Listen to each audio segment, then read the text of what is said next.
এই যে এই পুকুরে লোকে মুখে শুনছি যে জলপরি দেখা গেছে, অরিজিনাল জলপরি দেখা যায় কিনা ওই পাশে লোকজন দেখতেছে জলপরি।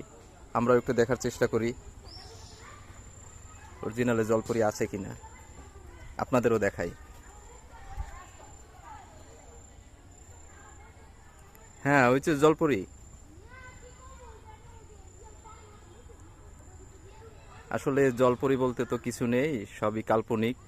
কিন্তু জলপরি নিয়ে আমাদের স্যার একটা গল্প বলবে। আসসালামু আলাইকুম। তো আমরা আজকে আমি আর আমার কলিগ সহ আসছি এখানে স্যার জগদীশচন্দ্র বসুর বাড়িতে। তো তার স্মৃতিচারণে এখানে দেখা যাচ্ছে সুন্দর সুন্দর পুকুর এবং পুকুরের পাশে শানবান্ধা অনেক সুন্দর দৃষ্টিনন্দন জায়গা, অনেক মানুষ ঘুরতে আসে।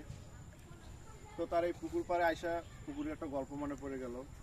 গল্পটা যেহেতু আপনারা সবাই জানেন, জানা গল্পটা বলবো না, এই গল্পটার দ্বিতীয় পার্ট একটা আমি নিয়ে আসছি। এই দ্বিতীয় পার্টটা আজকে আপনাদের শোনাবো। তো আমরা সবাই জানি যে এক কাঠুরিয়া তার পুকুরের পাশে যে কাঠ কাটতে গিয়ে তার কুড়ালটা নদীতে পড়ে যায়। পরে তার জলপরি তার কুড়ালটা উদ্ধার করে দেয়, সঙ্গে সোনার কুড়ালের উপর কুড়াল দেয়। এইটুকু পর্যন্ত আমরা সবাই জানি। তো এর পরবর্তীতে যেটা হয় আমি আজকে সেটাই আপনাদের শোনাবো। তো ওই কাঠুরিয়া তো সোনার কুড়াল রূপার কুড়াল নিয়ে গিয়ে অনেক বড় লোক হয়, সেখান থেকে সোনা বিক্রি করে সে রাজপ্রাসাদ তৈরি করে একটা সুন্দরী মেয়ে দেখে বিয়ে করে। বিয়ে করার পর সুন্দর জীবন কাটতেছিল। তবে তার বউ লোক মুখে শুনতে পায় যে তার স্বামী এরকম জলপরির কাছ থেকে কুড়াল পায়। তো এটা সে বিশ্বাস করে না। তখন সে কাঠুরিয়াকে বলে, আচ্ছা তুমি কি এটা সত্যি সত্যি কুড়াল পাইছিলা জলপরির কাছ থেকে, না তুমি অন্য মানুষের সম্পদ চুরি করছো, তুমি সত্যি কথা বলো তো। তখন কাঠুরিয়া বলে যে না, আমি সত্যি পাইছি। তাহলে ঠিক আছে, চলো আমাকে সেই নদীর পুকুরের পাড়ে নিয়ে চলো, আমি দেখবো জলপরির আবার ডাকবো দিকে আসে কিনা। তো এবার কাঠুরিয়া ওই নিয়ে আসে তার বউরে নিয়ে আসে, বলতেছে যে এই গাছটা আমি এইরকম করে কুড়াল দিয়ে কাটতেছিলাম, এখান থেকে পুরো হাত ফসকে আর পানিতে পড়ে যায়। তারপর এখানে বসে কান্না করতেছিলাম, তখন জলপরি উঠে আমার এইগুলা দেয়। তো ওর বউ কয়, তোমার এগুলো সব বানানো গল্প, তুমি মিথ্যা বলতেছো, তুমি মানুষের ধন সম্পদ চুরি করছো। তো এক কথা দুই কথায় স্বামী স্ত্রীর মধ্যে প্রচন্ড ঝগড়া বেঁধে যায়। তখন কি করে, কাঠুরিয়া রাগ হয়, ওর বউরে কোলে তুলে পুকুরের মধ্যে ফেলাই দেয়।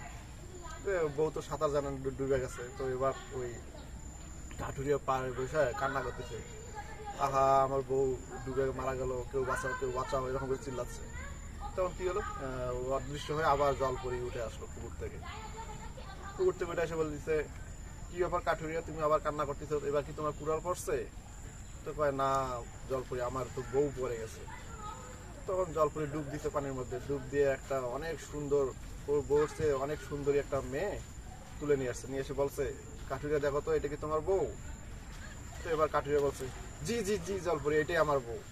তখন তো জলপরি খুব খেপে গেছে, যে বলছে, কাঠুরিয়া তুমি তো সৎ ছেলে ছিলা, হ্যাঁ তুমি এরকম অসৎ কথা বললা কেন? এটা তো তোমার বউ না। কয়, তখন তো কাঠুরিয়া বলে, জি জলপরি, এটা তো আমার বউ না, কিন্তু আমি তো ইচ্ছা করে বলেছি। তো কেন তুমি ইচ্ছা করে বললা? দেখেন, আপনি তখন আমার সততায় খুশি হয়ে সোনার কুড়াল রূপার কুড়াল সহ 3টা কুড়াল দিছিলেন।